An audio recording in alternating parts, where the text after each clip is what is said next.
I think his leg's broken. I think he broke his ankle. Oh, no! 5 years ago, Conor McGregor was carried out of T-Mobile Arena on a stretcher with a metal rod about to be drilled into his leg.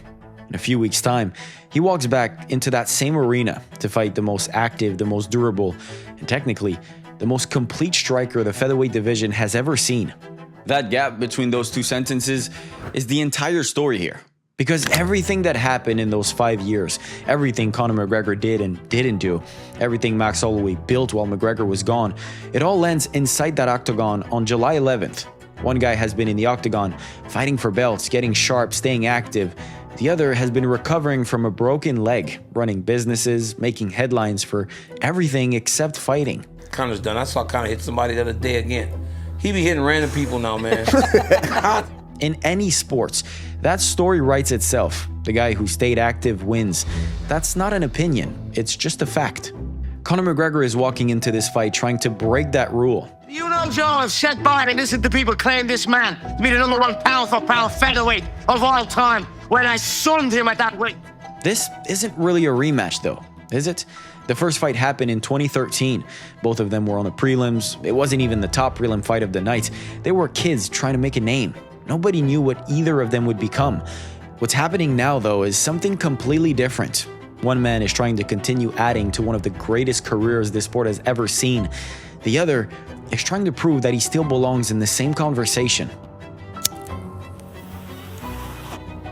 Fighting Business is one of my favorite new channels going right now. Thank you to The Fighting Business. Absolutely amazing. On July 10th, 2021, McGregor's left tibia and fibula snapped at the end of round 1 against Dustin Poirier at UFC 264. His coach admitted afterwards that McGregor had been wearing a walking boot during camp. A little bit of that ankle injury had been aggravated during the camp. We've gotten a scan on it. The stress fractures were already there. That checked kick just finished up the break. I mean, going through this cannot be easy, both on the body and on the mind. But surprisingly, Conor seemed to be going through that process fine. And what I needed was a titanium shin bone. So now I've got a titanium rod going down the knee, from the knee to my ankle. And the doctor said it's unbreakable. So I've got all the tools to do this, and I'm gonna do it, and I'm excited about it. And you know, what a story it's gonna be. That genuinely seems to be a guy in good spirits. And the message was clear. 6 weeks and we're back to building. I'm feeling tremendous. We got 6 weeks on a crutch now, and then we begin to build back. Yeah, that might have been a bit of optimism right there, because the truth is, this version of Conor McGregor right there, that would be the last time we would see it for years. When you're Conor McGregor, the world doesn't stop moving just because your leg did. The business opportunities keep coming, the lifestyle keeps calling, the cameras stay pointed at you whether you're training or not. And somewhere in that 5-year window, the line between Conor McGregor, the fighter, and Conor McGregor, the brand, got very blurry. At 27 years of age, I had the game conquered. Two-weight world champion. I had the Floyd bout boxed off. Yeah. I was only 27 years of age. I had the game wrapped up in a blink. And what more was I to do?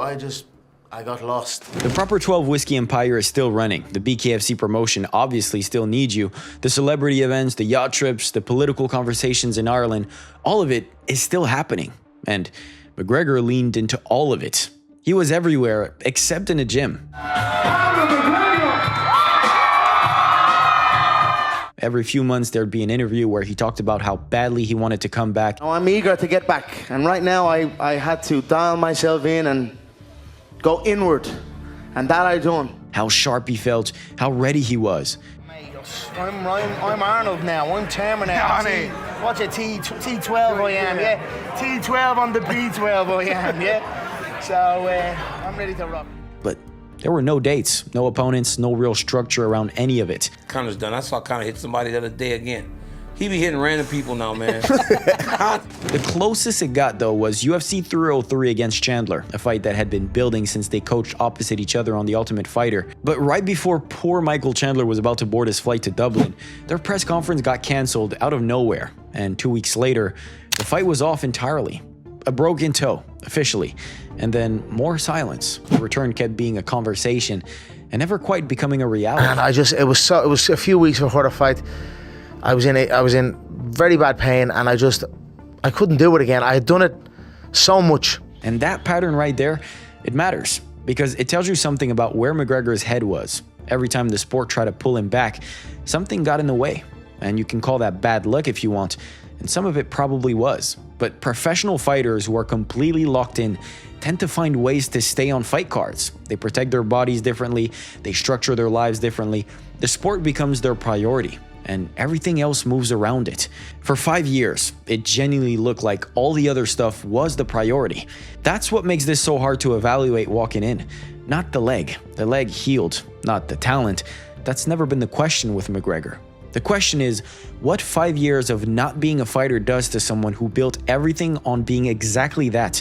The sharpness, the timing, the instincts under pressure, those things need to be maintained. They need fights, they need real rounds. They need the kind of stress that only competition produces and that no amount of training can fully replicate. Max Holloway has had all of that every single year. And McGregor is walking in hoping it doesn't matter. Nah, look, Max is alright. Max is good. Max is my son. I sunned Max when we fought those years ago, and I'm going to do so again. He's gotten a lot better since you last fought. Would you not agree? I don't think so. Really? I don't see much. Since 2013? No, I don't see much. I don't see much difference now. August 17th, 2013, TD Garden in Boston, McGregor was 2 fights into his UFC career. Holloway was 3 wins and 2 losses into his. Neither of them was on the main card. The city was basically a home crowd for McGregor. Irish flags everywhere, the whole arena feeding into the moment. That place was green out there. The whole place is green. Irish flags, Irish jerseys. Man, it was crazy.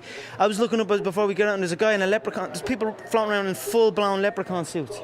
He was already being treated like a star before he even earned it on the biggest stage. And that night, he went out and backed it up. He controlled the fight, landed clean early, and took a unanimous decision. What almost nobody mentions, though, is that he tore his ACL midway through round 2. What happened to your knee? I caught a kick. Went to advance the pass guard. I had the underhook, was sliding the knee through. My foot was the last bit to come out. And as it was caught, he bridged and rolled, and I just popped. It just literally came out of place. But as it came out of place, I moved into side control with it. But I let out a little scream. You know, I felt it straight away. Holloway was also dealing with his own ankle injury walking in.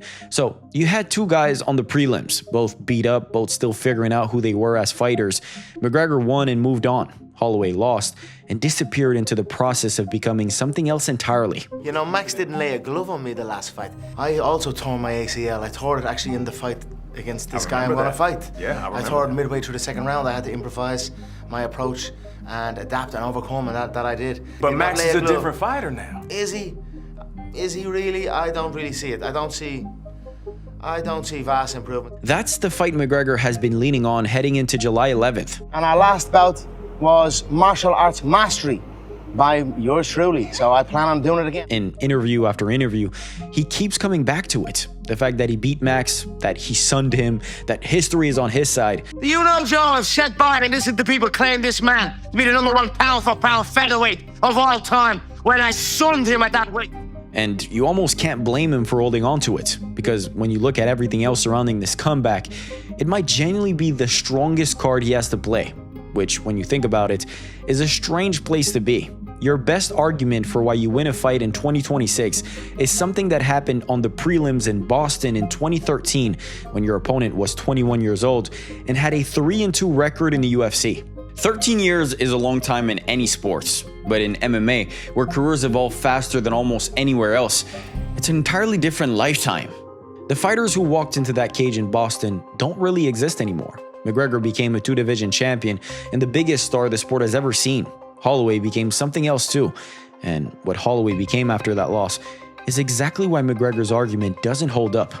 The loss to McGregor in 2013 was Holloway's second loss in a row. He was 3-2 in the UFC and heading nowhere obvious.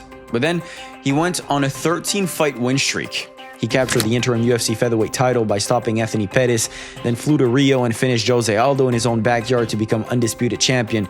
He did it again in the rematch. Aldo, arguably the greatest featherweight to ever live up until that point, twice. He stopped Brian Ortega, he outworked Frankie Edgar. For 3 years, nobody at 145 could live with him. Then some dude named Alex appeared out of nowhere, took his belt and beat him twice in a row. most people would have faded out of the picture. Instead, Holloway went on another run. Calvin Kattar, Yair Rodriguez, Arnold Allen, the Korean Zombie. 32, guys. I've been with you guys since I was a little baby, so that's gonna be you guys getting sick of me, but I ain't going nowhere for a long time. Get used to it. When Holloway moved up to lightweight to fight Gaethje for the BMF title, he gave us the greatest knockout in UFC history. I don't know if there's even an argument here. Brawl with Gaethje in a fight you've already won and flatline him in the last second. I don't think it gets better than that. That right there is who Conor McGregor is fighting. Holloway holds the all-time UFC records for most significant strikes landed with 3,681 and most total strikes with 3,980. No other fighter in UFC history is even within 1,000 of either mark. He owns the featherweight records for most wins at 20, longest winning streak at 13, most finishes at 11, and most knockout victories at 9. The beating he inflicted on Calvin Kattar, he landed 445 significant strikes in 5 rounds. In round 4 alone, he set the record for most strikes and significant strikes in a single round. The version of Max Holloway that McGregor beat in 2013 was a 21-year-old prospect on the prelims with a 3-2 UFC record. The version walking into UFC 329 is a 34-year-old with the most prolific striking outputs and one of the deepest resumes in the history of the sport. Those aren't the same person.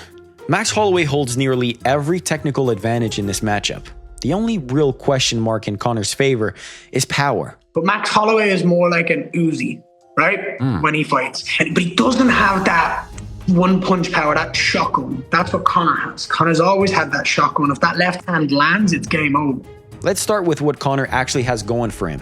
His left hand is still one of the most dangerous single shots in the sport. He moves well, he has genuine timing, and at welterweight, he's the natural, more experienced fighter in the bigger body. Holloway has never fought at 170 in his career. This is his welterweight debut, and how the added weight affects his pace and output is a legitimate unknown. 170 camp is fun, man. Eating a lot more than used to. That is basically the list for McGregor. On the other side, Holloway's style is volume striking in its purest form. He turns fights into endurance contests, raising the tempo round by round, switching targets when opponents guard up, mixing body shots, headshots, and jabs without ever decelerating. His output in round 5 is statistically the same as his output in round 1. He just doesn't slow down. For McGregor, who is 5 years removed from professional competition and famously built his game around single shots and counters rather than volume, this is the worst possible style matchup. Conor needs clean exchanges. He needs space to read and time his left hand. Holloway doesn't give you clean exchanges. He doesn't give you any space to read and doesn't give you any time to think. Everybody can be the greatest fresh, but there's the special ones that know how to figure it out when they're not there. Like when you're tired and you're dead tired, you gotta go that one more round, the extra minute, you figure things out. And that's what separates the greats from the greatest. Now, the one thing worth noting in McGregor's favor is that the chin question around Holloway is more relevant now than it's ever been. For the vast majority of his career, Max Holloway was considered virtually unfinishable by strikes. He has the most fights ever in UFC history without ever being knocked down. I think it's 26. There's a legendary chin that he has, you know what I mean? It's incredible. He went through wars with Aldo, Ortega, Gaethje, Volkanovski, Poirier, and never went to sleep. But for the first time in his career, Poirier knocked him out at UFC 308, becoming the first man to ever do it in 30 UFC fights. You know, give him inches, man. Give him inches. He landed something that I found myself looking at him up from the ground, so it is what it is. In 3 of his last 4 fights, someone has hurt him badly enough to put him on the canvas or close to it. The chin is still there, the durability is still real, but there's now a pattern that the right shot at the right moment can put him away. And Conor McGregor is not the guy you want testing it. Conor's path here is narrow. He needs to land something massive early, probably rounds 1 or 2, before the volume accumulates and before the 5-year ring rust starts showing up in his reactions. Because if this fight reaches round 3 or 4, and Holloway is doing what Holloway does, the version of Conor McGregor who shows up after 5 years away is going to be in serious trouble. The size advantage at welterweight could help McGregor absorb punishment differently than Holloway's featherweight opponents did, but power alone doesn't win this fight. You're not going to accidentally catch Holloway. You have to find him through the storm he creates, and that requires the kind of timing and sharpness that only stays sharp through competition. Holloway's path here is simple. Survive the first 2 rounds and make it ugly. Don't let Conor find that one clean read. Keep the volume high, get Conor turning, make him work for every movement. By round 3, if McGregor hasn't found the finish, the fight is almost certainly his. The one thing nobody can fully account for is how much ring rust matters at this level. The specific sharpness that comes from having been in fights recently, the split-second decision-making under real pressure, the ability to process and respond when something goes wrong. Holloway has been sharpening that tool consistently. McGregor hasn't used it in 5 years. That gap might not show in training, but it definitely shows in a fight. 13 years ago, 2 kids fought on the prelims in Boston, and nobody thought much about it afterwards. Now, one of them is arguably the most statistically dominant striker in the history of the sport, coming off a BMF title run and, in my opinion, the greatest knockouts the UFC has ever produced. And the other is trying to prove he can come back from everything: the broken leg, the surgery, the partying, the legal cases, 5 years off, and compete at the highest level of the sport again. We're going in here 100%. I'm going into this fight 100% Conor McGregor, not 92. 100% Conor McGregor. So it has to be really meticulous. That is the real tension in this fight. Not who wins the first 2 minutes. What happens when the fight gets hard? When the volume starts piling up? When the body starts telling the truth about where it's actually been? Conor McGregor has always been at his best when he had everything to prove. There's a version of this where he walks out there, times Holloway early, and lands something that changes everything. That version exists. His power is real, and it travels to welterweight. But on the numbers, on the activity, on the trajectory of both careers, this is Max Holloway's fight to lose. Because when you strip everything back, McGregor isn't just trying to beat a fighter. He's trying to beat the rule. The one that says you stay active, you stay disciplined, you stay present. And that's what separates the guys who win from the guys who used to. Holloway has lived by that rule for 13 years, and McGregor is walking in trying to prove it doesn't apply to him. So which is harder? McGregor breaking the rule that says only the active fighter wins, or Holloway surviving the impossible task of being the guy everybody's already picked to win? That second one's a tougher proposition than people realize. I broke down in detail that psychological phenomenon in my last video. Click here.